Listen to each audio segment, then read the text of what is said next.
મારી પર મને એક કમ્પ્લેનિંગ નેચર દેખાય છે અને એક છે ને નેગેટિવિટી એક્સપ્રેસ કરું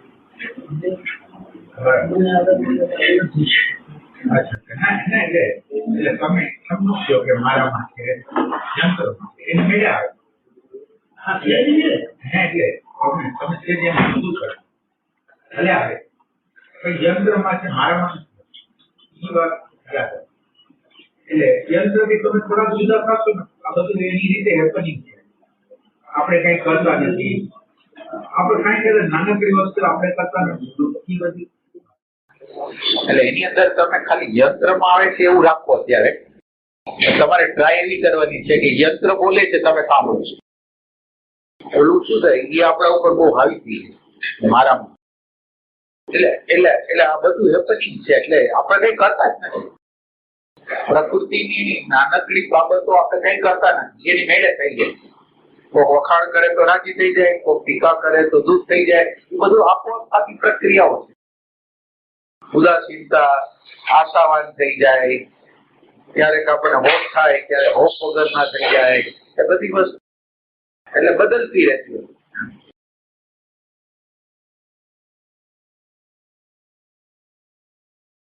એમ ખ્યાલ આવે ભગવાન કે જે ઓબ્જેક્શન ઉભો થાય ને એ ક્યાં રહી છે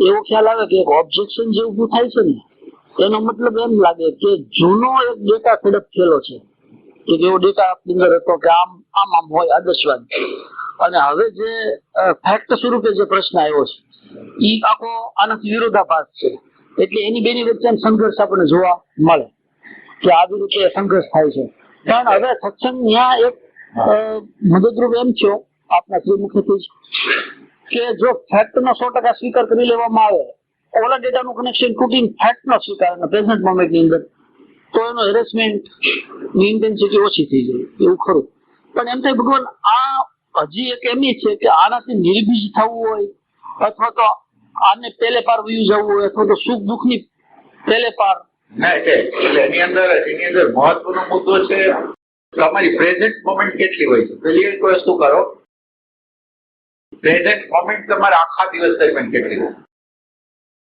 એટલે તમે બીજી બધી વસ્તુ ઉપર ફોકસ ન કરો પ્રેઝન્ટ મોમેન્ટ ઉપર ફોકસ કરો તમારા હોવા પણ ઉપર બે જ વસ્તુ છે આ વિચારતા તમે તો તમારે તમારી હાજરી પ્રસ્થાપિત કરવાની એટલે પેલી વસ્તુ તમે આમાં જેમ વધારે રહેશો ને એટલે આની અંદરથી કેટલી હોય પેલી એક વસ્તુ કરો પ્રેઝન્ટ મોમેન્ટ તમારા આખા દિવસ દરમિયાન કેટલા એટલે તમે બીજી બધી વસ્તુ ઉપર ફોકસ ન કરો પ્રેઝન્ટ મોમેન્ટ ઉપર ફોકસ કરો તમારા હોવા પણ બે જ વસ્તુ છે આ વિચારતા તમે તો તમારે તમારી હાજરી પ્રસ્થાપિત કરવાની એટલે પેલી વસ્તુ તમે આમાં જેમ વધારે રહેશો ને એટલે આની અંદરથી સમજ આવશે આની અંદરથી પ્રેમ આવશે આની અંદર જ્ઞાન એટલે ઓની એનો કઈ ફાઇટ કરવી નથી ખાલી આને તમે પ્રકાશને હાજર કરી દો અને એ તમારા સબકોન્શિયસ માઇન્ડ ની અંદર દાખલ કરાવી દો આખો દિવસ તમે રિપીટેડલી કરશો ને તો તમારા સબકોન્શિયસ ની અંદર વહી જશે તો પછી એ હાજરી નિરંતર રહેશે એ હાજરી નિરંતર થઈ ગઈ એના પછી એ હાજરી નિરંતર થઈ ગઈ પછી ડબલ એરો માં રહી જશું પણ પેલા એક એરો જોઈશું પછી ભગવાન માનો કે વિચારોના માધ્યમથી આપણી અંદર રાગ થયો આપણી અંદર દ્વેષ થયો આપણી અંદર ક્રોધ આવ્યો કે કોઈ નેગેટિવિટી આવી તો એ આપણને ખ્યાલ આવે ફીલ થાય કે અત્યારે આ પરિસ્થિતિ અંદર આમ વાત ચાલે છે એની જે નાની નાની મુવમેન્ટ છે એની બધી આપણને વાકેફ થઈ જાય છે તો ભગવાન આને આપણે જાગૃતિ કહેશું એટલે જાગૃતિ તો છે જ પણ હવે ના એટલે આની અંદર થોડુંક એડ કરી આ જાગૃતિ જ છે જાગૃતિ નથી એવું એક સ્ટેજ તો તમે સારી જ નહીં એટલે એક સ્ટેજ છે હવે એની અંદર ભૂતકાળ આવે છે ત્યારે એની જે વેલ્યુ છે ને એની વેલ્યુ બતાવે છે ને એને થોડી ડિવેલ્યુએશન કરવાની છે એટલે અત્યારે જે વેલ્યુ મળે છે એ આપણા લોઅર સેન્ટર માંથી વેલ્યુ મળે છે નેગેટિવિટીની તમે જેટલા વર્ષમાં હાયરમાં રહેશો ને એટલા વર્ષમાં એ બધી વસ્તુ, એટલે હાયરમાં રહેવાનો અર્થ આટલો જ છે કે તમે ઓબ્ઝર્વેશન કરતા રહ્યો ને વૈશ્વિક ઇન્ટેલિજન્સ કેવી રીતે કામ કરે છે, એટલે પ્રેઝન્ટ મોમેન્ટ તમને બીજી વસ્તુ કરશે.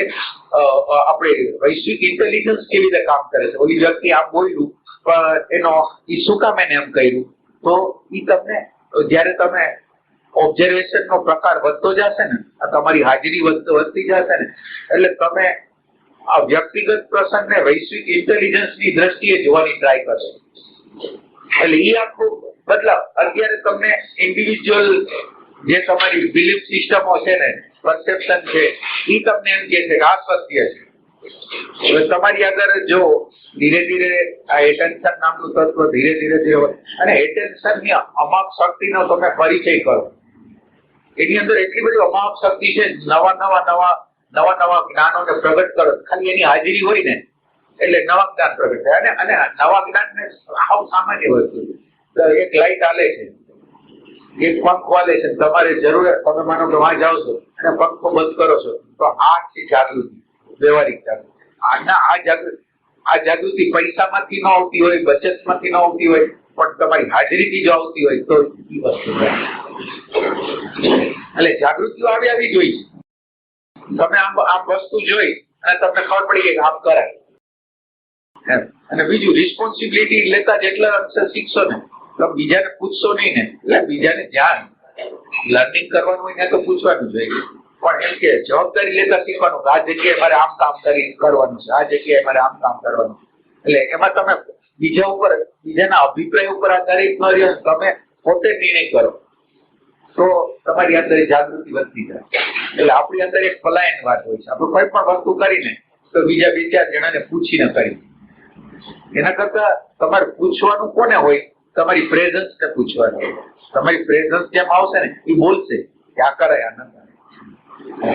એટલે તમારી અત્યારે તમારે આની અરે ફાઇટ નથી કરવાનું. મને કે તમને જે વસ્તુ આવે છે, એટલે તમને આ જે દેખાય છે ને, હવે દેખાય એટલે તમે જેટલું અત્યારે મને વર્ણન કર્યું એટલું દેખાય છે, પણ એ દેખાય છે એની અંદર લોઅર ના વેલ્યુએશન છે. ધીરે હાયર ના વેલ્યુએશન ઓબ્ઝર્વેશન દ્વારા અને વૈશ્વિક ઇન્ટેલિજન્સ સાથે કનેક્શન કરવા દ્વારા આ બધી વસ્તુ છે.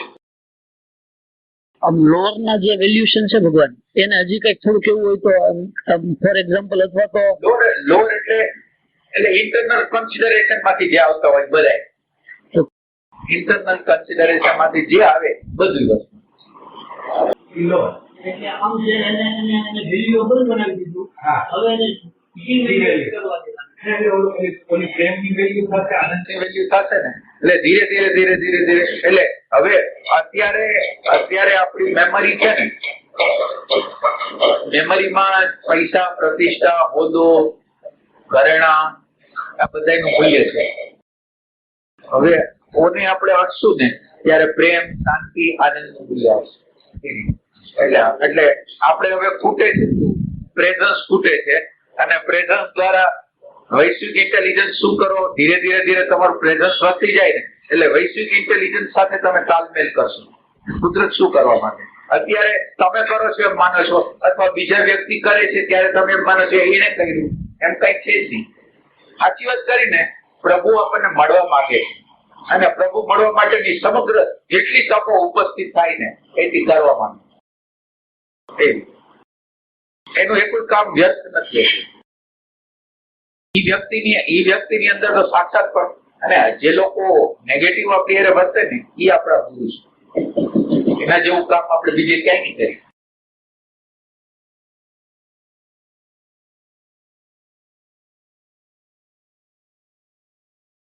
વૈશ્વિક ઇન્ટેલિજન્સ ને આપણે જેમ સમજીને એમ આપણને બધા દૂર જતા રહે. ત્યારે આમ કેમ ગયું, આમ કેમ ગયું, આમ કેમ ગયું.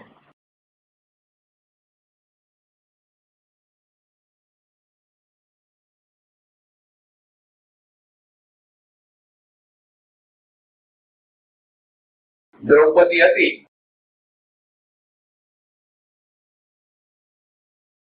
મદદ માટેની બધી પોકાર કરી લીધા, પછી એમ લાગ્યું કે આ દુનિયાના કોઈ વ્યક્તિ નહીં કરે, ત્યારે આપણે એની કારણે જઈ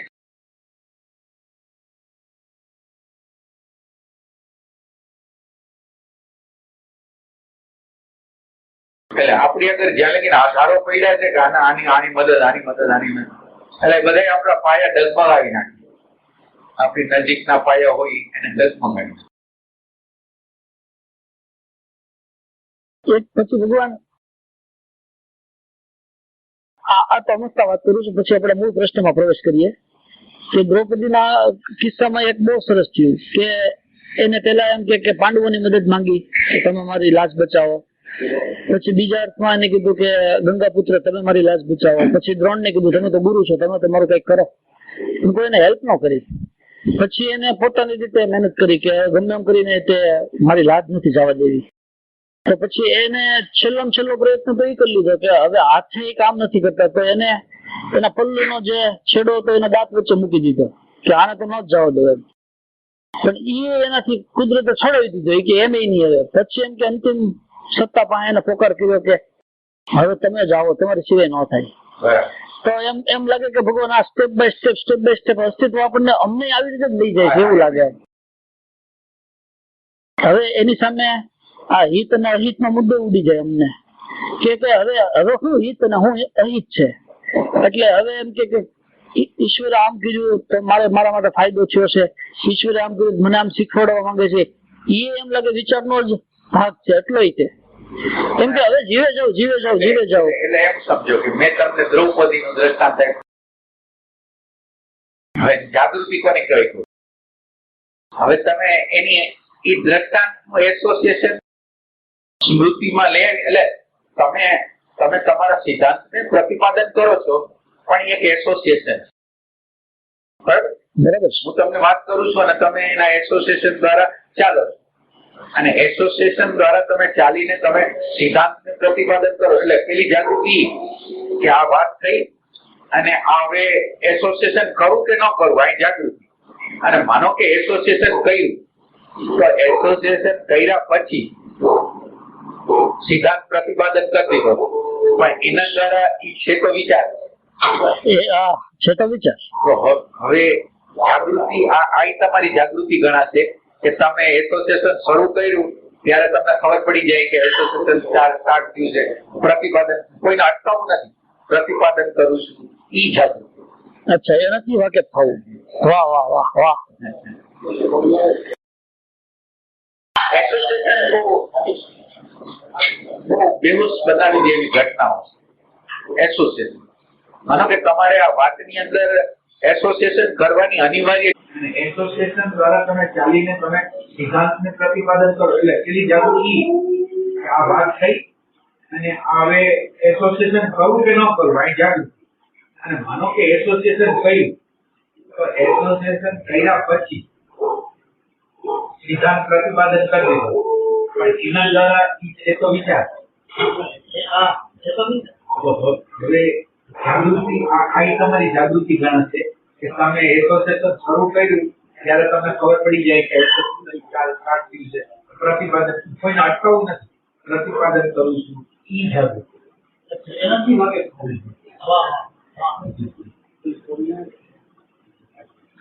એસોસિએશન બહુ બેહોશ બનાવી દેવી ઘટના છે. એસોસિએશન માનો કે તમારે આ વાતની અંદર એસોસિએશન કરવાની અનિવાર્ય જરૂરિયાત હોય તો જ તમારે કરવા. નકર એસોસિએશનો તો માણસ જયારે બેઠા હોય ને 2-4-5 માણસો, એટલે એની વાતો હાલતી હોય. અને વાતોમાં માનો કે એક ક્રિકેટની વાત કરી, એક પોલિટિક્સની વાત કરી. જેવી ક્રિકેટની વાત થઈ ગઈ એટલે જુદા જુદા રેકોર્ડો અંદરથી બધે કાઢે કે આમ પોલિટિક્સની વાત કરે તો અને એની રીતે બંધ થાય. એની રીતે આપણે બંધ ન કરી, કારણ કે આપણને ખબર નથી કે આપણે ક્યાં જાય. એટલે આ પટ્ટી હૈલી તમારી, માનો કે આ પટ્ટી હૈલી, એ પટ્ટીની નીચે આ પ્રેઝન્ટ મોમેન્ટ ચાલતી હોય ને, એટલે એ બધી વસ્તુને પકડી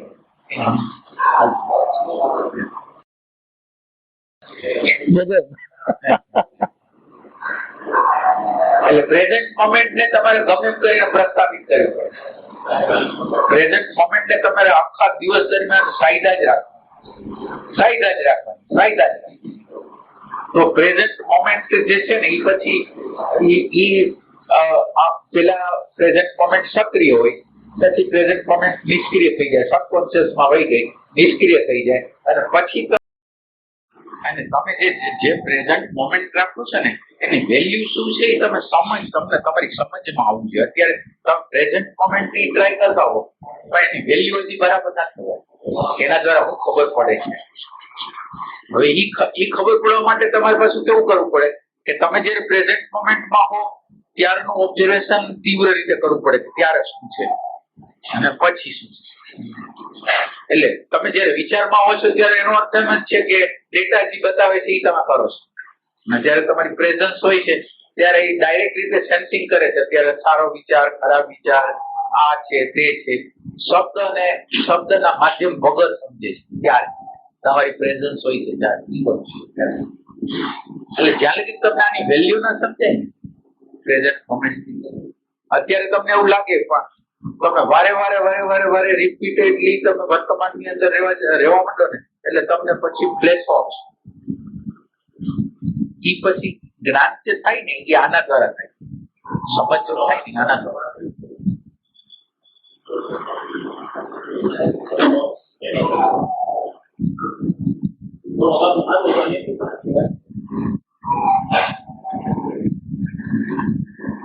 પછી ભગવાન આમાં અમુક સમયે આપણી અંદર એમ એવો કે અલગ પ્રકારનો ખાલીપો આવી જાય, અને ખાલીપાની અંદર આમ એમ લાગે કે કઈ નથી નો અનુભવ કેવો.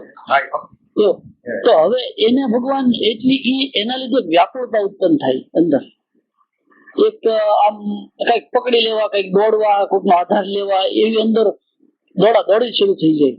તો ભગવાન હવે આ સ્થિતિને પહોંચી વળવા માટે કઈક કૃપા કરીને પ્રકાશ. એટલે ઈ જયારે સ્થિતિ આવે છે ને તો એની નીચે તમારી પ્રેઝન્ટ મોમેન્ટ નથી હોય. એટલે બેકગ્રાઉન્ડમાં જ્યાં લગી પ્રેઝન્ટ મોમેન્ટ નહીં આવે ને, પ્રેઝન્ટ મોમેન્ટ જ્યાં લગી બેકગ્રાઉન્ડમાં નહીં આવે ને ત્યાં લગી તમે આ બની જશો, આ વસ્તુ તમે બની જશો. એટલે તમે આ રવિવારનો સત્સંગ સાંભળ્યો છે કે નહીં ખબર નથી, તમે સાંભળ્યો થોડોક 15 મિનિટ તો એમાં એ પોઈન્ટ બતાવે છે. જેની વાત કરું છું આપણે આજે આકૃતા વ્યાકૃતા આવી એની નીચે જે પ્રેઝન્ટ મોમેન્ટ છે ને, હા એટલે ઈ પ્રેઝન્ટ મોમેન્ટ ને તમારા સબકોન્શિયસ માઇન્ડમાં તમે કેમ નાખી શકો, અને પ્રેઝન્ટ મોમેન્ટ પોતે જ આત્મા છે. તમે આ સત્સંગની અંદર એમ કીધું પ્રેઝન્ટ એટલે એમ કે તમારે હું શું છું, બુદ્ધ છું કે દ્રષ્ટા છું, સાક્ષી છું બોલવાનું નથી. તમે જયારે પ્રેઝન્ટ મોમેન્ટમાં છો એટલે તમે આત્મામાં છો, તમારું હોવું આત્મામાં જ છે, હવે બીજું કઈ નથી. હવે તમે આત્મામાં છો એને થોડુંક તમે તમારા પ્રેમથી જોવો.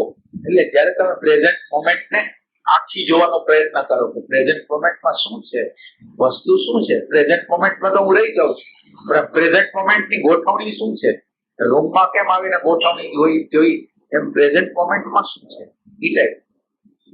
એટલે બેકગ્રાઉન્ડ એટલે હા ના પોઈન્ટ મારો એ કહેવાનો હતો પરોક્ષ જ્ઞાનની વાત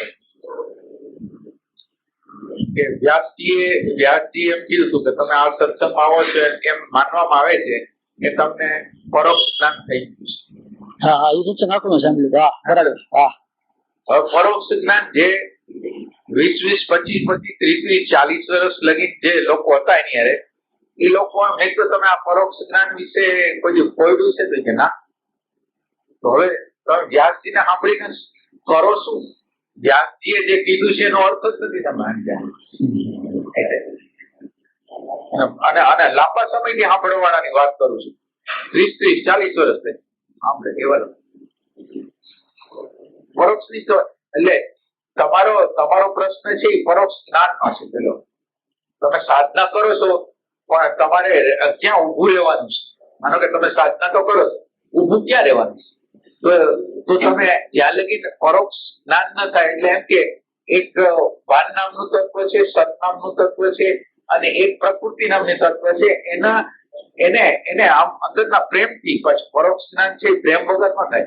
એટલે પ્રેમથી તમે જયારે એને ગોતી કાઢશો ત્યારે હવે તમને ક્યાં જગ્યાએ રહેવું. માનો કે અત્યારે અંધારું છવાઈ ગયું છે, અત્યારે સાવ ખાલીપો છવાઈ ગયો છે.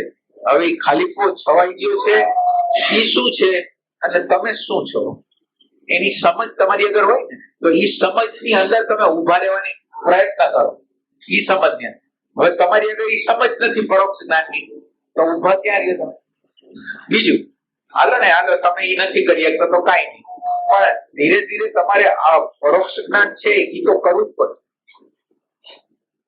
અને આ બધી પ્રોસેસ હોય છે કે આપણે આકુળ વ્યાકુળ થઈ જાય અને પછી આપણે કોઈ અવલંબન લેવાની ટ્રાય કરી, એ બધું એનો પ્રોસેસ નો વિભાગ છે.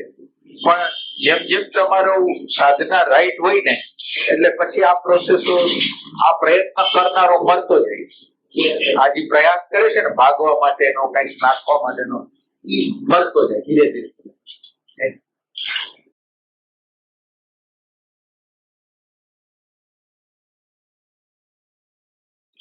પછી ભગવાન આપણે સત્સંગમાં એવું કહેવાય છે કે તમારી જે માન્યતાઓ છે, ટ્રેડિશન્સ છે, એટલે જેને સંસ્કાર કહીએ કે ઈ એક પ્રકારનું આવરણ છે. તો ભગવાન એ આવરણ આત્માના સંદર્ભમાં આવરણ કેવી રીતે બની શકે? ઇન ધી સેન્સ કે દાખલા તરીકે મારે સવારે 7 વાગે ચા જોઈએ જ, એક એવો ટ્રેક છે કે હું આ વાતાવરણમાં આમ જ કરું, તો એક ટ્રેક છે. તો હવે આત્માના પરિપ્રેક્ષમાં આ નડતરૂપ બાધારૂપ ભગવાન કઈ રીતે છે? એટલે હવે ચા પીવું બરાબર છે, ચા પીવો એ બરાબર છે, ચા પીવામાં કઈ નથી. રૂટીન કરો છો એમાં કઈ નથી, માનો કે રૂટીન કરો છો એમાં કઈ વાંધો નથી. પણ એ રૂટીન જે થાય છે એને કોઈ જોનાર છે કે નહીં? જે કરો એ કરો, કોઈ જોનાર છે? વસ્તુ તો ઈ છે. અને બીજું કન્ડિશનિંગ આના વગર નહીં હાલે તો એ તો કન્ડિશનિંગ થઈ ગયું. રૂટીન પ્રવૃત્તિ તો તમારે કરવી જ પડશે. માનો કે નિશાળે તમારે જવાનું છે, ઓફિસે જવાનું છે, તો એને કોણ અટકાવી લેવાનું છે? પણ ઓફિસે જવું છે, મજા આવે છે, તો ઓફિસે જવું છે, મજા નથી આવતી, એ ન્યા પ્રોબ્લેમ છે. એટલે ઓફિસ નું જવું એને આપણી અંદરનું જે આપણે શીખવાય ને પરસેપ્શન છે એને અઘરું બનાવી દે. એટલે એના કામ એવા છે કે અઘરું ને એવું ઓલું બનાવી. માનો કે અમે આ સાફ સુફ કરતા હોય, માનો કે આ તો કોઈને એમ લાગે કે વાંચી સ્ટાર્ટ કરીને સાફ કરવામાં સારું લાગે, કોઈને એમ લાગે કે આ બાજુ સાફ કરે. હવે ઈ રિયાલિટી નથી. અહીંથી સાફ કરો કે અહીંથી સાફ કરો, બધી વાત હરકી જાય, પણ તમારું મન એવું ગોતી કાઢે આ સરળ છે, પછી આ છે એ અઘરું પછી કરો. અને અઘરું ને એટલે કામ કરો છો એ હરકું જ છે, અને કામ સાફ નથી કરવાનું, તમે બેમાં જુદું શું હોય? એવી રીતે બધી વસ્તુ આ તો તમને દ્રષ્ટાંત આપ્યું, પણ એવી રીતે તમે દરેક વસ્તુને તમે જો એ કલર કરી નાખે કે આ અઘરી વસ્તુ છે, આ એવી વસ્તુ, કઈ કારણ વગર કરવાનું સેમ જ છે, છતાં અઘરું કરી નાખે. એટલે વેલ્યુએશન, રોંગ વેલ્યુએશન પોતાની રીતે કરતું. એટલે જરૂર છે તમારી જાગૃતિની. પરોક્ષ જ્ઞાન કરી લેવું જોઈએ. પરોક્ષ જ્ઞાન તમારી ટ્રાય એવી હોવી જોઈએ કે ભાન નામના તત્વને સમજવું છે. ભાન નામના તત્વનો સાક્ષાત્કાર કરે. ભાન એટલે આ એટેન્શન ની વાત કરું છું. એટેન્શન નો સાક્ષાત્કાર કરું છું. એટેન્શન નો સાક્ષાત્કાર. એટેન્શન શું છે? બીજી વાત મૂકો. એટેન્શન ને જે ચોટેલા અણુ પરમાણુ છે ને, એ ચોટેલા અણુ પરમાણુ ને કાઢવાનું કામ કરવાનું છે, એટલે પ્યોર એટેન્શન આવી જાય. એટલે અત્યારે એટેન્શન કાર્યરત થાય છે, પણ એને પાછા અણુ પરમાણુ ચોટી જાય. દાખલા તરીકે તમે વિચારને જોવો છો, તો વિચારને જોવો છો તો વિચારથી તમે અલગ પડી ગયા, પણ વિચારે એક પ્રકારનું ઇમોશન પેદા કર્યું, ગમા અને અણગમા. તો વિચારે ધક્કો માર્યો ઇમોશનમાં જવા માટે, આપણા ગમા અણગમા છે. એટલે હવે ઇમોશનમાં તમે જાઓ છો એટલે ઇમોશન છે એ એટેન્શન ને ચોટેલું છે, ગમો અણગમો ચોટેલું છે. હવે ગમો અણગમો જે ચોટેલો છે એનાથી તમે જુદા પડો. એટલે આમ કરવાનું, એને જે અણુ પરમાણુ ચોટેલા છે એનાથી તમારે સેપરેશન કરવાનું. પછી ગમો ને અણગમો ક્યાંથી આવે છે? તમે નથી પાછળ તો જે ગમો ને અણગમો કોઈ ઇમેજ બનાવવા વગર આવે છે. તમે ઇમેજ ન બનાવી તો કોઈ દી ના, તો ઇમેજ થી આવે છે, તો ઇમેજ થી તમે જુદા પડી જાવ. ઇમેજ થી જેવા તમે જુદા પડો એટલે ઇમેજ એટલે કાલ્પનિક. જયારે ઇમેજ અને તમે બે આમને સામને આવી જાઓ, ઇમેજ એક્યુરેટ હોય, તમે એની આમને સામે આવી જાઓ, એટલે ઇમેજ એટલે કલ્પના જ છે, એમાં કોઈ બળ જ નથી. તમે બધાય બળો હતા ને કાઢી નાખ્યા. વિચારનું એક બળ હતું, કાઢી નાખ્યું. એમાં વેલ્યુએશન રાગદ્વેષની હતી, એ કાઢી નાખ્યું. હવે એ કાઢી નાખ્યા પછી હવે આ ખોખું રહી ગયું. આ જે ઇમેજિનેશન છે એ ખોખું થઈ ગયું. કોઈ પણ પાવર વગરનું ખોખું. જે પેલું બંદૂકની ગોળી ફોડી નાખ્યું પછી કેમ ખોખું થઈ જાય, એમ એ ખોખું થઈ ગયું. અને એ ખોખું તમને દેખાતું કે આમાં તો કઈ નતું.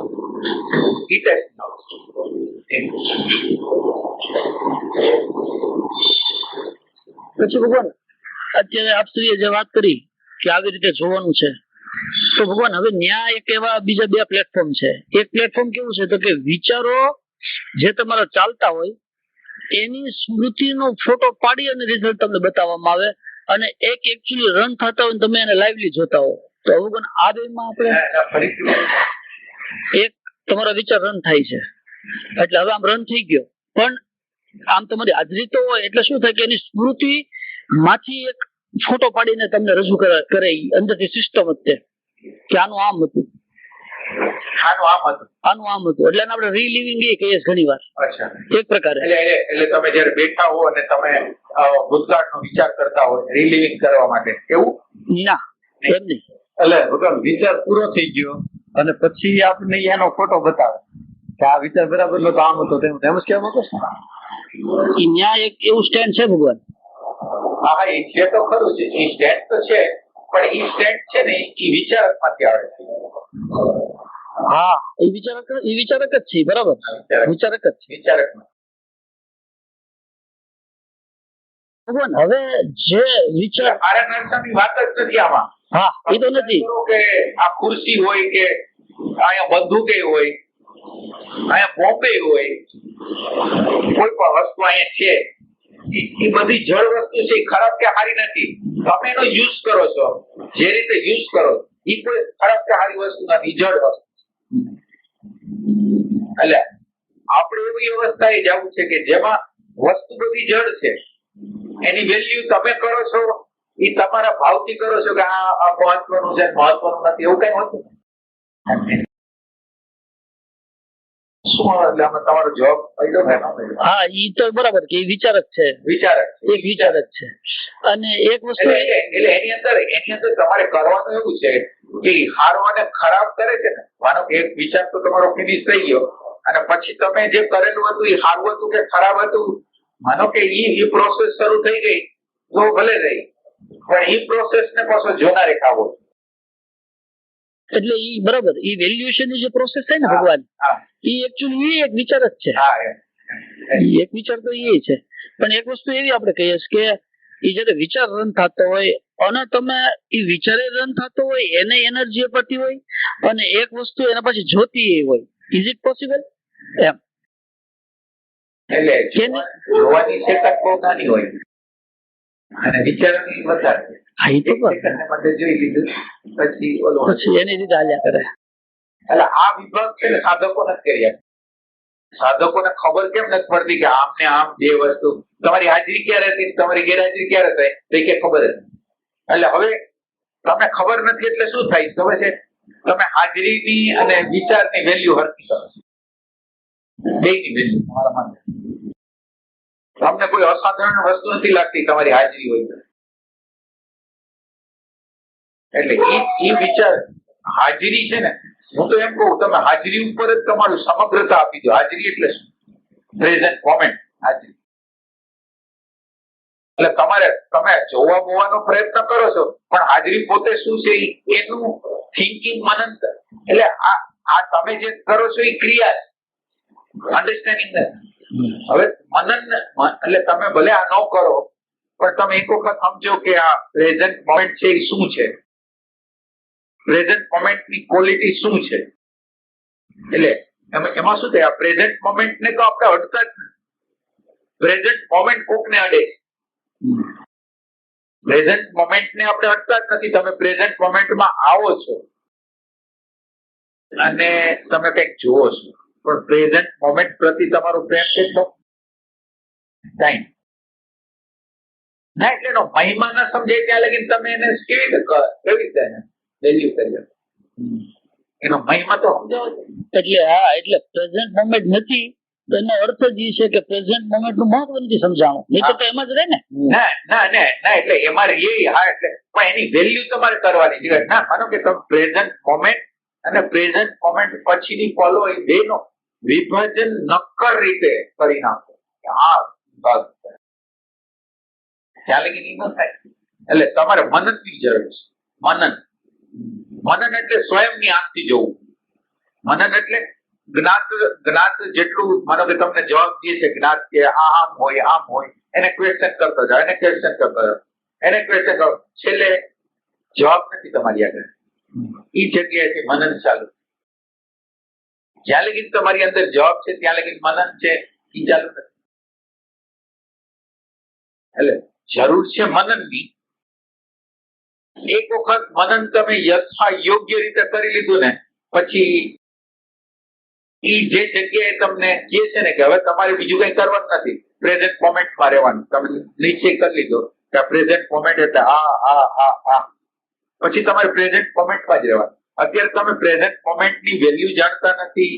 તમે ક્યારેય પ્રેઝન્ટ મોમેન્ટમાં રહીને તમે કોઈ એવું ઓબ્ઝર્વેશન કર્યું નથી કે પ્રેઝન્ટ મોમેન્ટ આખી શું છે.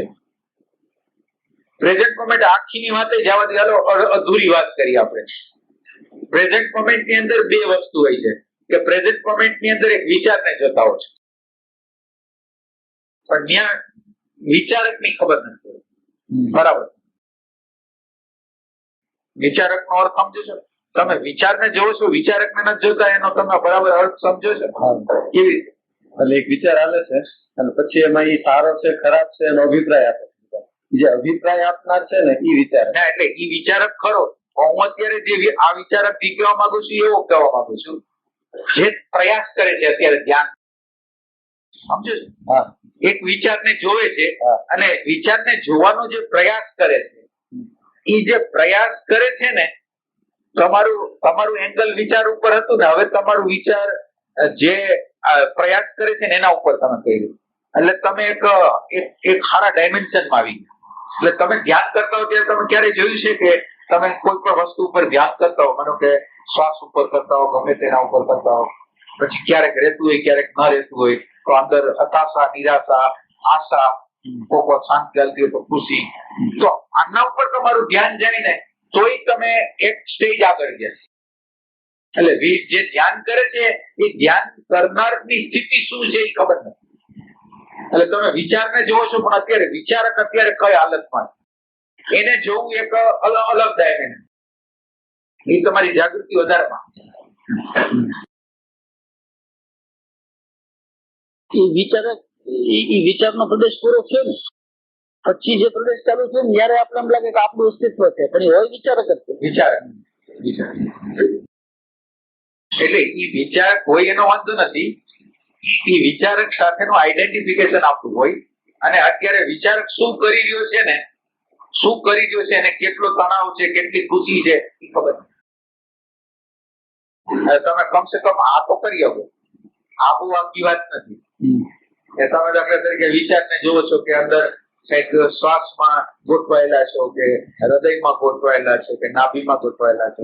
એટલે ગોઠવાયેલા છો એટલે તમારું ધ્યાન નાભીમાં છે, શ્વાસની અંદર છે, તમારું ધ્યાન ત્યાં છે. હવે એનો પ્રયાસ કરે છે એના ઉપર ધ્યાન કરે. બરાબર. પ્રયાસ કરે છે, હવે પ્રયાસ કરે છે એના ઉપર તો તમારું ડાયમેન્શન તમને વધારે અત્યારે જે ખબર પડતી હતી એના કરતા વધારે ખબર પડે. ભગવાન તમે એમ કહો કે આજે પ્રયાસ કરનાર છે એ વિચારક છે. હા, પ્રયાસ કરનાર વિચાર. એટલે ભગવાન એમ કહે છે કે માનો કે એક વિચાર આવ્યો અને એક અણગમો ઉત્પન્ન થયો. હવે આપણે એમ કહીએ છીએ કાર્યારંભને વિરોધ છે. હવે આપણે એમ કીધું ને કે કાર્યારંભને વિરોધ છે એ જ વિચારક ભગવાન એમ કહે છે. એમ નથી કહેતા. બરાબર સમજો. મારું કહેવાનું તાત્પર્ય અત્યારે તમે જે સમજો છો એ નથી. અત્યારે તમે જે કરી રહ્યા છો એ ક્રિયાની વાત કરું છું. અત્યારે તમે જે ક્રિયા કરો છો એ ક્રિયાની અંદર માનો કે તમે શ્વાસ ઉપર જોવો છો તો તમારું સંપૂર્ણ એટેન્શન શ્વાસ ઉપર છે કે બીજા ઉપર છે? અચ્છા, તો શ્વાસનો જે પ્રયત્ન કરે છે એના તરફ તમારું ધ્યાન નથી. પ્રયત્ન કરે છે એને ઘણી ઘણી તકલીફો થાય છે, શ્વાસમાંથી ખસી જાય છે, પાછો આવે છે, ખસી જાય છે, પાછો આવે છે, પાછો ઘણી વાર વિચારમાં હોઈ જાય છે એટલે ગમતું નથી. આ બધી પરિસ્થિતિ અંદર હાલે છે. અને હાલે છે એને કોઈ જતું નથી. વિચારને જોઈ આને જોઈ. આ એક અલગ ટાઈમ. અત્યારે હું વિચારક એટલે પ્રયાસ કરનાર કહું છું. એટલે ભગવાન એવો એક અર્થ થશે ને કે દાખલા તરીકે કઈક વિચાર એવો ગમો અણગમો ઉત્પન્ન થયો, એ ઘણો ગમો અણગમો છે અને એને નથી જોતો, એની માટે જે પ્રયાસ કરે છે એ વિચારક છે.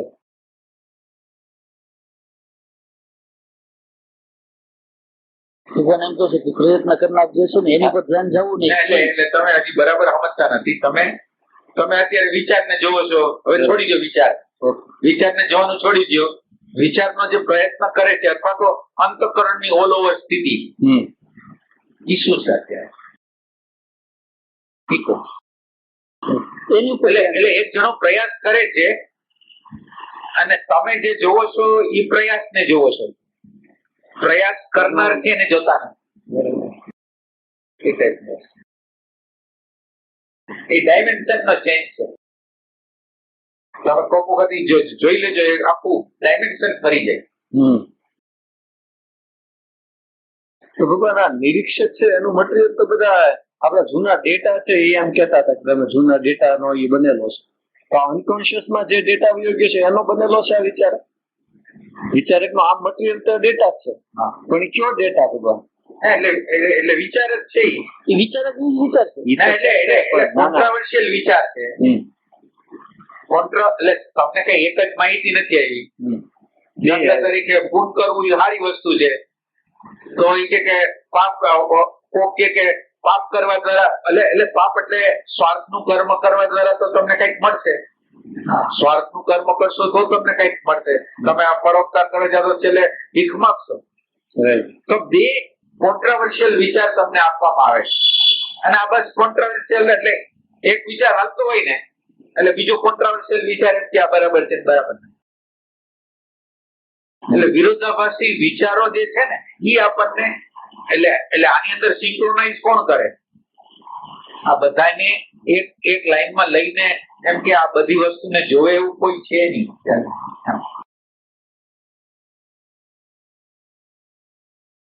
એટલે તમે તમારું ઓબ્ઝર્વેશન કરશો તો તમે કોકને માનો કે પત્નીને કે કોઈ વૈધા તૈખા હશો, કોઈ વઢવા તકવાનું બન્યું હોય તો વઢવા તકવાના બન્યા પછી તમને ગિલ્ટ ઊભું થાય. તો હવે વઢવાની પ્રક્રિયા એક છે અને પ્રેમની એક પ્રક્રિયા છે, ભાવની એક પ્રક્રિયા છે. આ બે કોન્ટ્રાવર્શિયલ છે. તમે હાઈલાઇટ કોને કરો છો? જે પ્રેમ બતાવ્યો, ભાવ બતાવ્યો, ગિલ્ટ, મેં સોરી તો કહી દીધું. ઓલું જે ડેન્જર વસ્તુ હતી તો એ કઈ આવો એ ભગવાન આમ મશીન ના હેબિટ પેટર્ન માં જ છે કે નબળી વસ્તુ હોય એને હાઈડ કરી દે. અને પણ એનું પાછું ઇન્ટેન્શન છે કે શું કે તમને ડેમેજ નથી થવા દેવું. ઇમેજ એક કેમ કે માનો કે મારી વાઈફ જોરદાર ઝઘડો કર્યો પછી હવે એનો તાપ શરૂ થયો કારણ કે એ તો વાતાવરણ દૂષિત થયું. હવે થોડીક વાર રહીને પછી પાછો ઓટોનોમસલી એક વિચાર આવે કે એ કેટલું કરે છે આ તેનામાં તો તારો વાક હોય જ છે ને, કેમ કરીને ઠંડુ પાડી દઈએ એની રીતે જ બધું ગોચવા કરે.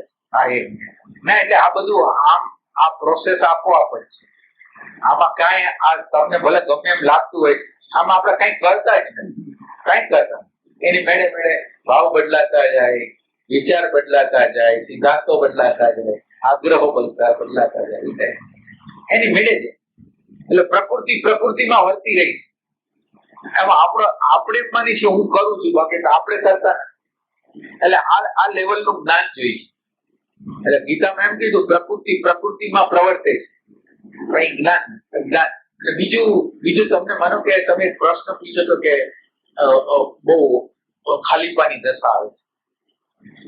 એટલે ન્યાય તમે જો પ્રેઝન્ટ મોમેન્ટમાં આવશો ને તો વારે વારે આ બધા પ્રસંગો બનતા હશે ને તો તમને જે આપણે આમ બોલી છીએ ખરા કે પરિવર્તન આ દુનિયામાં બધી વસ્તુનું પરિવર્તન છે એમ તો આપણે બધા બોલતા જઈએ, પણ પરિવર્તન આપણી અન્ડરસ્ટેન્ડિંગમાં નથી.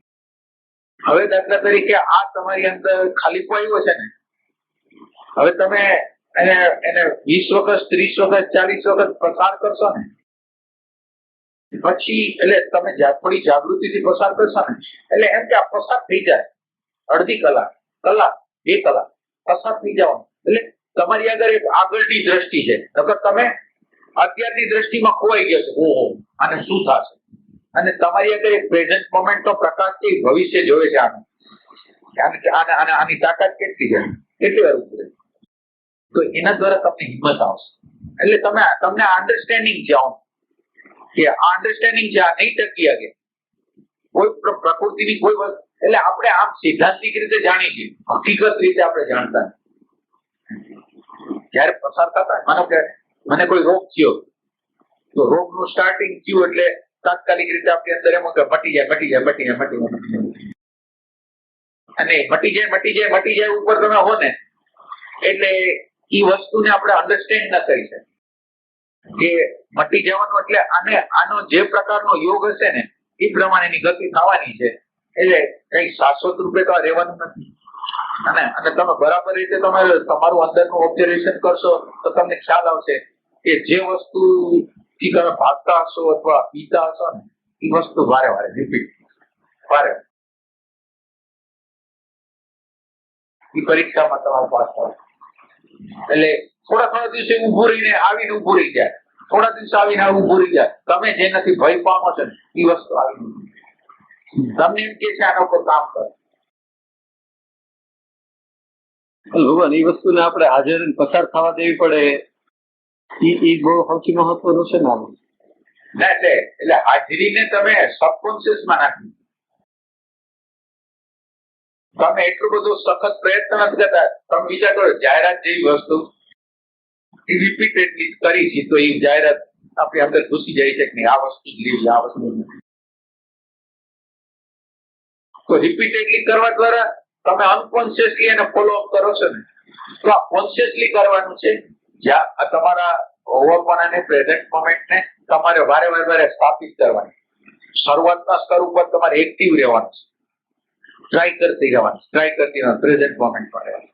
અને પ્રેઝન્ટ મોમેન્ટ નહીં તમે આમ ઉપર ચલી રીતે નહીં, અંદરના પ્રેમ આમાં અંદર આપણે પ્રેઝન્ટ મોમેન્ટ થઈ ગયા એમ નહીં. પ્રેઝન્ટ મોમેન્ટ છે શું ક્વેશ્ચન તો તમને હોવો જ છે.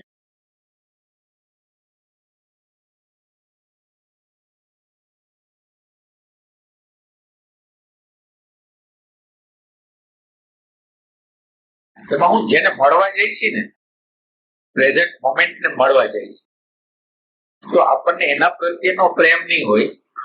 એને મળવા જાય છે, મારે આને મળવું છે, હું ડાયરેક્ટ રીતે મળી નથી શકતો. માનો કે મારે પ્રેઝન્ટ મોમેન્ટ ને મળવું છે, પણ પ્રેઝન્ટ મોમેન્ટ ને મળી કેવી રીતે શકું? કારણ કે હું અત્યારે કરી શકું એ હાજરી કરી શકું, અને હાજરી દ્રશ્યને જોઈ શકે. પણ મારી યાત્રા દ્રશ્યને જોવાની નથી. એ જે હાજરી છે, હાજરીને અન્ડરસ્ટેન્ડ કરો. એટલે તમે વિચાર કરો કે પ્રેમ કેટલો માગશે. જે કોઈથી દ્રશ્યમાં ન આવતી વસ્તુને તમારે દ્રશ્ય કરવાની, બરાબર છે. કોઈથી દ્રશ્ય ન થયા છતાં એ દ્રશ્ય થશે એવું નથી, નહીં થાય. હા, પણ એમ કે કેટલી મોટી વાત છે કે અદ્રશ્ય વસ્તુ ક્યારેક કરતા એટલે જે દ્રષ્ટા હોય દ્રશ્ય થાય કેવી રીતે, અને છતાંય તમારા પ્રેમ દ્વારા થાય. તમારી અંતરની અંદર પ્રેમ છે એટલે થાય. દ્રષ્ટા દ્રશ્ય ક્યારેક તો સાક્ષાત્કાર કહેવાય.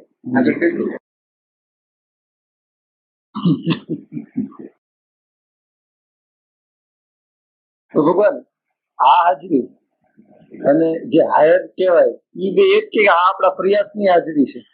આ પ્રયાસની અંદર અણુ પરમાણુ જોટેલા છે. જે પ્રયાસ કરે છે એટલે પ્રયાસ એટલે તમે પ્રેઝન્ટ મોમેન્ટ આવી પ્રેઝન્ટ મોમેન્ટ જોઈ લીધું. માનો કે દ્રશ્ય બહારનું દ્રશ્ય જોઈ લીધું અથવા અંદરનો વિચાર જોઈ લીધો. હવે અંદરનો વિચાર જોઈ લીધો એટલું જ, એ બીજું નથી જોયું.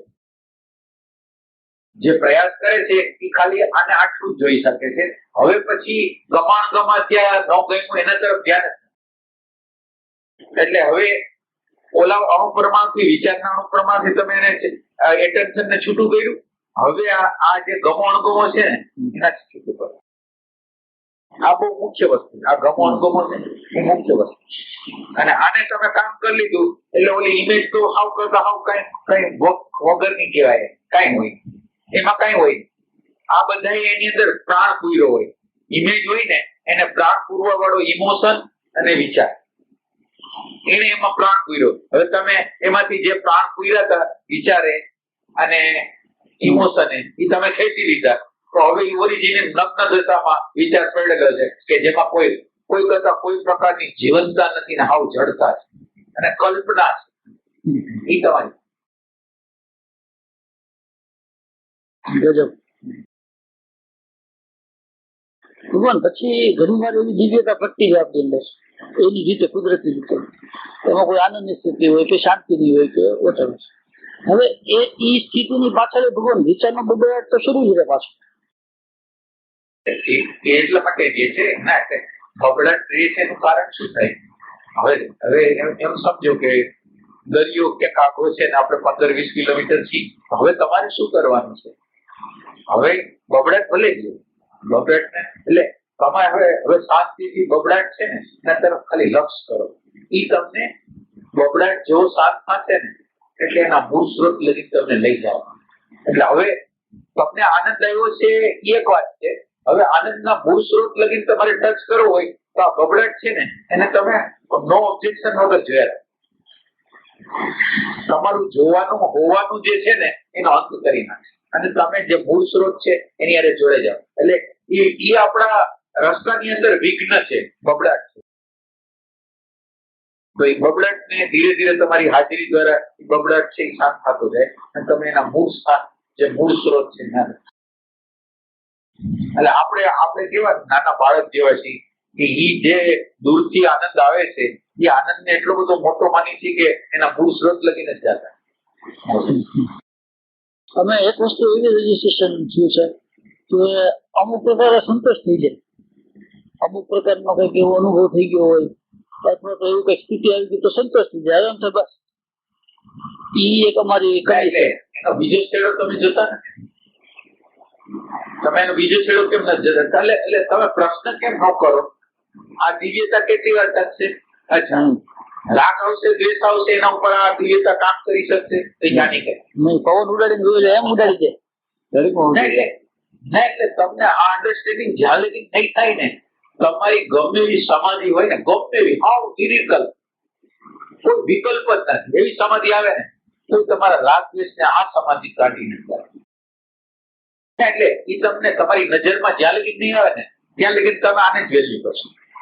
આ જે મજા આવે છે એને વેલ્યુ કરે. કેમ કે તમને આમ ચોખ્ખું દેખાય છે કે હમણાં પ્રશ્ન આવશે તો હમણાં તારી આ દિવ્યતાને તો ક્યાં ઉડાડીને નાખી દેશે. તો આ દિવ્યતાને મારે શું કરવી છે? આ દિવ્યતાનો યુઝ કરવો છે. આ દિવ્યતા છે એનો યુઝ કરવો છે. કા દિવ્યતાને દ્રશ્ય કરો, કા દિવ્યતાના મૂળમાં જાઓ. બે વસ્તુ છે. કા દિવ્યતાને દ્રશ્ય કરો અને કા દિવ્યતાના મૂળમાં.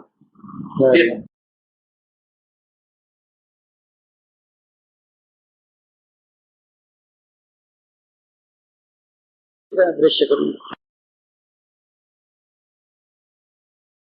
એટલે દિવ્યતાનો સ્ત્રોત એ જ છે ભગવાન. કાં તો દ્રશ્ય કરો તો એ દ્રશ્યનો સ્ત્રોત. ના એટલે દ્રશ્ય કરશો એટલે તમને જોવાની આવડત આવડી ગઈ. જોવાની આવડત આવડી ગઈ એટલે તમે રાગ ઉપર, દ્વેષ ઉપર, ભય ઉપર કામ કરી શકશો.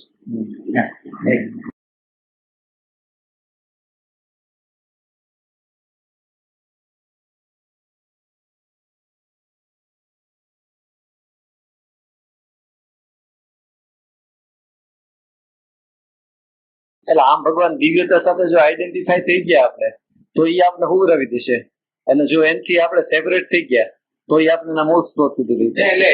એટલે તમને તમે ચાલાક માણસ હોવા જોઈએ કે તમને એનો યુઝ કરતા આવડવો જોઈએ કે મારે દિવ્યતા જોઈશી જોતી એમ નથી. દિવ્યતા વહી જાય એટલે હું ઉદાસ થઈ જાવ એ બરાબર, પણ મારા અંતરતમની અંદર એમ છે કે આ દિવ્યતા કઈ હટાડી તો ન શકે, પણ અત્યારે હું દિવ્યતાની માંગણી કરું છું પણ જોઈ છે જ્ઞાન.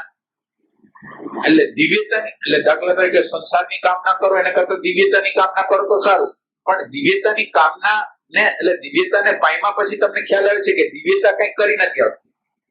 દિવ્યતાનો યુઝ કરવાથી, દિવ્યતાનો એટલે આ દિવ્યતા આવી છે અને આપણું સાક્ષીત્વ ગયું નથી, તો આ સાક્ષીત્વ છે ને એ વા રાગદેશ ઉપર કામ કરશે. આમ ભગવાન દિવ્યતાનો ઉપયોગ છે એ શાંતિ માટે કરવાનો છે કે ના, એટલે દિવ્યતાનો ઉપયોગ એવી રીતે કરવાનો છે કે માનો કે એ દિવ્યતા વહી જાય એટલે આપણા અંદર ગુજારો થતો હોય, સારું વાતાવરણ ન થાય, એટલે તમે આખો દિવસ પ્રયાસ કરતા હો કે વાતાવરણ તો સારું રહેવું જોઈએ, નેગેટિવ ન થવું જોઈએ, એટલે તમે બધું કેવું કરતા હો નેગેટિવ ન થવું જોઈએ એમ નહીં, બીજા લોકો નેગેટિવ હોય એને ભળવામાં તમે ધ્યાન રાખો, પછી તમારી વાતચીત દરમિયાન નેગેટિવ ન થાય એનું ધ્યાન રાખો, તો એ બધું કરતા કરતા તમે અહીંયા પહોંચી જાઓ. એટલે તમારી દિવ્યતા જોઈ છે તો દિવ્યતાને તમારે કેવી રીતે સાચવી રાખવી પડે, તો તમારી સાચવવા માટે તો એટલે તમને બધી જગ્યાએ ડર લાગે, તમને બધી જગ્યાએ ડર લાગે કે આપણે એટલે માનો કે તમારે તમે સમજો કે ભૌતિક વસ્તુ ફેશિયલ કરવું છે, ફેશિયલ વાળા આગળ તમે જે જાશો એ દેહાદ્ય સ્કૃતિથી બંધાયેલો માણસ, હવે એનો ટચ મને થશે ને તો એના ટચ દ્વારા મારી અંદર કોઈ ખરાબ પ્રકારની ભાવનાઓ પેદા ના રિયલ. એટલે જયારે તમે આ બધી વસ્તુની કેર કરતા હશો ત્યારે તો તમે પછી તમે મિત્રની અંદર કેર કરશો, કોઈ એમ કે એક વ્યક્તિ આવશે અને આવવા દ્વારા એટલા બધા સમસ્યાઓ પેદા થાય. એક વ્યક્તિને તમે આમંત્રણ આપો છો અને તમે એના વ્યક્તિના નેચરને બરાબર જાણતા નથી, તમને એનો યથાર્થ તમને અન્ડરસ્ટેન્ડિંગ નથી, તો તમે એને આમંત્રણ આપશો એ જીવનની અંદર અનેક પ્રકારની સમસ્યાઓ ઊભી થાય. એટલે તમારે કેટલી બધી કાળજી રાખવી પડે, તમને ડર હોવો જોઈએ માણસના સંપર્ક.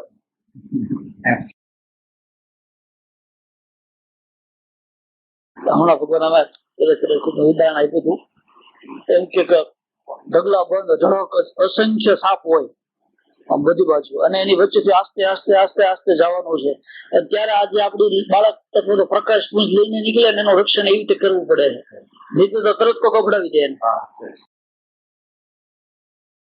એટલે વાઇબ્રેશન એ રીતે તમને મદદ શરૂઆતની મદદ આવી પણ એને ચોટ્યું ભાઈ, ઈ દિવ્યતાને ચોટવા નથી, અત્યારે દુનિયાદારીથી છૂટવા માટે આ કરી, અને એ દુનિયાદારી છૂટવા માટે તમારે કેટલું બધું કરવું પડે એ બતાવ્યું તમે.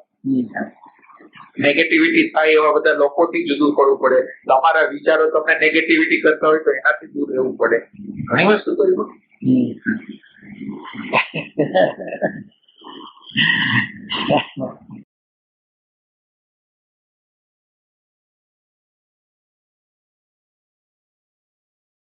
આમ ત્રણ સેક્શન પડ્યા, એક કે દુનિયાદારીની વસ્તુ થઈ ગઈ, એનાથી હાયરની વસ્તુ થઈ ગઈ, તો કે હવે તમારી એક દિવ્યતાની અંદર પ્રવેશ કરી ગયા છો, હવે દિવ્યતાને હાચવો, પણ એક પાછો તમે એમ પ્રકાશ કર્યો કે ના એ બાદ જ છે, પાછું જોજો એને પાછું નહીં, હવે એમ કે ધીમે ધીમે એને ના. એટલે એ તો મારા જીવનની અંદર જોયું, હું તમને સાચું કહું છું, ગમે એની સમાધિ હોય ને ગમે આપણું અજ્ઞાન નથી, અજ્ઞાન નથી, સમાધિ લાગી જાય, અંદર શાંતિ આવી જાય, અજ્ઞાન નથી, એવી પશુતા નથી જાતી. આ પશુતા અમુકની પશુતા વધારે વકરે છે, અને આ દિવ્યતાનો એક સાઈડ ઇફેક્ટ એ છે કે એ વહી જાય ને તો એનું હવે એની ડિમાન્ડ નથી થતી, તો સપ્રેશન, અને સપ્રેશન થી પ્રકૃતિ બગડે. ક્રોધ બહુ પછી આવે, એટલે સમાધિ પછી સેક્સ ની ઈચ્છા, એની ડાઉન પોઝિશન એ છે સેક્સ. કારણ કે એ હાયર લગી તો એટલે સમાધિ એટલે તમે એકાગ્રતાના અભ્યાસ દ્વારા સારી રીતે ચિત્તને શાંત કરી દીધું છે, તો કૃપાની દ્રષ્ટિથી ગમે થઈ ગયું, પણ જેવી પ્રકૃતિમાં આ અવસ્થા આવે એટલે નીચે પડેલા સંસ્કારો બાકી, નીચે પડેલા એના પછીની અવસ્થામાં નીચે પડેલા સંસ્કારો બાકી. ભગવાન મને ન્યાય એક જ મિનિટ આમાં લઈ લઉં, એમાં ભગવાન મને એમ એવું લાગ્યું કે એક પ્રકારનો ઊંચો સ્વાદ એની પાસે આવ્યો અને હવે એ ગયો, એટલે મન બે બાકડું થઈ ગયું કે આ ગયું કે બાવરું થઈ ગયું. હવે એને એનો ઇક્વલન્ટ નો ટેસ્ટ છે ને એ સેક્સ સિવાય કોઈ ન આપી શકે, એટલે એ બાજુ ભાગે કે અહીંયાથી હું પાછી એ અવસ્થા પ્રાપ્ત કરી લઉં. ઇક્વિવેલન્ટ નહીં, એટલે એની આગળ એટલે એ જે રીતે જીવન જીવે છે ને ત્યાં આનાથી મોટું કઈ છે નહીં, અને અનકોન્શિયસ કોન્શિયસ નહીં, આ બધી વસ્તુ અનકોન્શિયસ. એટલે એમાં આપણી ચતુરાઈ નથી કે આપણે એટલે જાય છીએ કે એમ નથી, આપણે એના સિવાય કોઈ ઉપાય જ નથી. એની ગતિવિધિ જોઈ શકીએ. હા. હા, એટલે એટલી બધી દિવ્યતા હોય ભગવાન ને, પછી સીધો ખાડો આપણે એટલા બધા અંદર પરમાણુ ક્યાંથી આવી ગયા? હા, આપણે તો હમણાં એટલી બધી દિવ્યતા અત્યારે એટલે ફ્લક્ચ્યુએશન, આ બધા ફ્લક્ચ્યુએશનોમાં એટલે આ પ્રકૃતિની બધી વસ્તુ આમ પસાર થતી હોય, આ છે ને પડદા ઉપર પસાર થતી. તમે જ્યાં લગી પડદો નહીં બનો ને ત્યાં લગી ઈ તમને બધી જગ્યાએ જોઈ જાય. તમે પાછળના બેકગ્રાઉન્ડમાં પડદો હો ને ઈ ચિત્ર તમારે પડદાના બેકગ્રાઉન્ડ ની અંદર આ ચિત્રો આવશે ને તો તમે કામ કરે. હવે ઈ તમે ચિત્ર જ બની ગયા છે, પડદો છો જ. લગભગ કૃષ્ણમૂર્તિ આને જ પેસિવ જાગૃતિ કહે છે કદાચ. ના, એટલે પેસિવ એક્ટિવ માંથી જ આવે. હા, એને આને જ કહે છે. હા, પેસિવ એક્ટિવ માંથી આવે. એક્ટિવ છે એટલે જયારે પેસિવ થઈ ગયા ને એટલે ત્યારે તમારે જયારે જરૂર પડે ને ત્યારે ઊભી જ હોય, એ ઊભી જ હોય. અને બીજું જાગૃતિ અનાત્મામાં ન જાય પાછી. હવે જેવું કઈક અનાત્માની અંદર જવા જાય ને એટલે ઓનું જોવાનું આવી જાય એટલે પછી ભગવાન ચિત્તની એક એવી અવસ્થા આવે કે જેની અંદર ખૂબ રિક્તતા હોય, ખૂબ શૂન્યતા હોય, ખૂબ ખાલીપણું હોય, કે જેની અંદર કઈ ટ્રાફિક નથી. તો એની અંદર આપણે એમ જોયું હોય કે આ વ્યક્તિ કઈ કામ લઈને આવ્યો ને એ એમ કે કામ છે, તો આપણે એમ કે આ થઈ જાય. તો ભગવાનની ફ્રેક્શન ઓફ સેકન્ડ ની અંદર આકાર પામીને થઈ જાય એનું કામ. તો એની અંદર જે અમને એમ લાગ્યું કે ત્યાં આગળ જઈને આપણે અમે એક પ્રાર્થના એમ મૂકી કે પ્રભુ મને સાક્ષાત્કાર થઈ જાય, મને સત્યથી હવે અવગત થઈ જવું, અને હવે આ સુખ દુઃખ થી પરે થઈ જાવ, અને હવે પ્રભુ હવે તમારું જે અનુપમ તમે માપો માપો અન્ડરસ્ટેન્ડિંગ સમજ. આ દુનિયામાં સમજથી મોટું આ દુનિયામાં કઈ નથી. અન્ડરસ્ટેન્ડિંગ છે, હાયર પ્રકારની અન્ડરસ્ટેન્ડિંગ સિવાય તમે કઈ ન માગો. બીજું તમે માગશો ને કે ક્યાંક આડું ઉડું અન્ડરસ્ટેન્ડિંગ, બીજું કઈ નહીં. મગાઈ ખરું હે મગાઈ એટલે તમે એક વિચાર પ્રગટ કરો છો. જે તીવ્ર વિચાર છે એ પ્રકૃતિની અંદર એ ઘટના ઘટાવીને રહેશે. તીવ્ર વિચારને તો આપણે પ્રેમ કહીશું. એટલે એ જગ્યા એમ છે કે આ જગ્યાની પાછળ બેક આવતા શૂન્ય જેવું છે, ન્યાય મૂકી દે તો તરત થઈ જાય છે. હા, એટલે તમે એને કઈ આમ ગોઠવા વગર એમ કરો, તમે શાંત થઈ જશો અને શાંતિમાંથી જે સંકલ્પો ઉઠશે ને એ કામ કરશે. આનો અર્થ આ છે. એટલે ભગવાન આમ બાકી બધા સંકલ્પો છે એમાં પૂરા થઈ જતા હોય છે, પણ આ જે જાગૃતિ માંગીએ છે, અન્ડરસ્ટેન્ડિંગ માંગીએ છે, એની રીતે એનો સમય લઈને થતું છે પૂરું એવું છે. એટલે જે વસ્તુની જેટલી કિંમત હોય એટલી તો તમારે દેવી પડે ને. એટલે ઓલી વસ્તુ તો હાવ કરતા હાવ કરતા હાવ એટલે નજીવી છે, તો એને આપવામાં તો એને વાંધો નથી. આની વેલ્યુ છે. એટલે તમારે 100% તમારું એટેન્શન, તમારો પ્રેમ એના ઉપર આપવાનો 100%. ભગવાન પેલા પડાવમાં બોલ્યા હતા ને કે એ નથી સાંભળતું એવું નથી, પણ અત્યારે તમને નથી આપવા પાછા. તમે તૈયાર નથી. એટલે એ કઈ આપણા જો ઝડપી નથી, ભાવુક નથી, એ તો ઇન્ટેલિજન્સ થી કામ કરે છે, એની આંતરદ્રષ્ટિ થી કામ કરે. તો એને બધું એટલે એની દ્રષ્ટિમાં આખા વિશ્વની બધી વસ્તુ એની સામે છે. શું કેવી રીતે બચશે, કેમ બચશે, બધી ખબર. એક ભગવાન મને આમ એમાં એવું લાગે ભગવાન કે એ આપણને એવા ટાસ્ક આપે, પછી ભલે આપણે માગ્યું છે અત્યારે નથી આપતો જાગૃતિ, પણ એ ટાસ્ક આપે છે અને એ રિધમમાં તમને એ સ્થિતિએ પહોંચાડી દે છે. એટલે તરીકે તમને 5-10 વર્ષની ગાળો આમ સમય આપતા હશે અને એની તમે જુદા જુદા એવી રીતના ટાસ્ક આપતા હશે કે તમે જે માગ્યું છે એ સુધી પહોંચવા માટેના, અને એ પછી જાગૃતિ સ્વરૂપે તમારે એટલે એની અંદર આપણે ફેલ નથી જતા ને. નાસ્તો આપે છે આપણે તો ફેલ જતા હોય ને. બહુ અઘરું હોય છે. ગણીને 6-5 વસ્તુ જ છે. રિપીટેડલી જે આવે છે એમ લાગે ભગવાન કે એક દાખલો દઉં કે અમે સાધુ ભવન બેઠા હતા અને અપાર દિવ્યતા છવાઈ ગઈ. અપાર એટલે કોઈ અનુભવ વગરનું બાકી નહોતું, એટલી દિવ્યતા. અને ઓજેન્દાનું ભગવાનની બધી દિવ્યતા વિડ્રોલ થઈ ગઈ, ખેંચાઈ ગઈ. અને 3-4 સેકન્ડ થઈ એટલે વ્યક્તિનું આગમન છે, એ આવીને બેઠો. તો અમે તો આમ જોઈ રહ્યા કે આવું કેવી રીતે એમ. એ રીતે રહી ગઈ, પાછી ધીમે ધીમે પાછું ઓલાની અંદર આવી ગઈ. તો મને એમ છે ભગવાન કે આજે આ ચેતનાની શક્તિ કે પરાશક્તિ કે જે આપણે નામ આપીએ એ ભગવાન કોન્સ્ટન્ટ આપણી માથે ને માથે ન હોય એવું ફીલ થાય છે. એમ લાગે કે એ આપણો હાથ છોડતી જ નથી. આપણે ખબર પડે ન પડે એક વાત સુધી. અને આજે આખો પ્રોબેશન ટાઈમ છે વચ્ચેનો કે જેની અંદર આપણે કઈ થતું ન હોય, એમાં કદાચ એવી કલ્પના છે કે એ તૈયાર કરવા માટે થઈને આ વાર લગાડતું હોય. ના એટલે દિવ્યતા છે એ આવી એટલે માનો કે એક નાની હરકી ઘટનાથી ભાગી ગઈ. ના એટલે એક વસ્તુ ઈ સમજવાની છે, એટલે દિવ્યતા કરતા તો કોક વસ્તુ હજી એના કરતા કોક મોટી વસ્તુ. ના તો બરાબર સમજો છો. દિવ્યતા એક સેકન્ડ એટલે અમુક સેકન્ડ આવે અને કોકના માનો કે ભલે ને ખરાબ માણસ છે એના આગમનથી જો વહી જતી હોય તો એની વેલ્યુ કેટલી. ના એની વેલ્યુ તમે કરો એમ તો એનાથી વધારે વેલ્યુ વાળું શું હોય કે જેમાં દિવ્યતા આવે અને ખરાબી આવે બેયમાં નો ઓબ્જેક્શન કરે. એટલે ના એટલે તમે દિવ્યતાની બહાર જવાની વાત કરો. દિવ્યતા જે આપણે કહી છે ને એ દિવ્યતા નો કોઈ અર્થ જ નથી. દિવ્યતા નાની નાની વસ્તુથી એટલી બધી સેન્સિટિવ છે કે વહી જાય છે, આવે છે, જાય છે.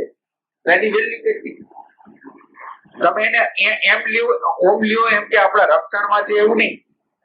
રક્ષણમાં છે એમ નહીં. ઈ એમ કે છે કે હું જો એક ક્ષણ હોઉં છું ને એક ક્ષણ નથી હોતું તો તમારે સિલેક્ટ તો શાશ્વતતાને કરવી. શાશ્વતતાના પડદા પર બે ઘટના છે.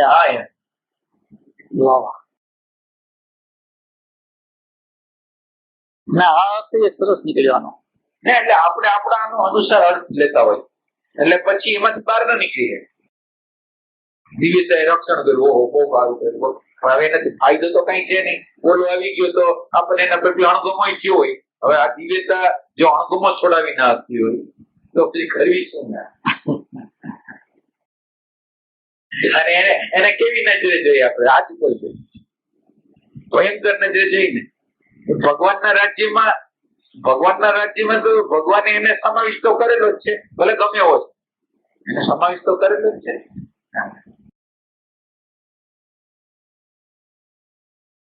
અને આવા લોકો જ કામના છે કે આ પ્રકારના લોકો કામના છે કે આપણે આપણી અંદર તટસ્થતા આવી છે કે નથી આવી એનું પ્રમાણ માપ આપશે તો આ જ આપશે, જ્યાં પણ આપશે.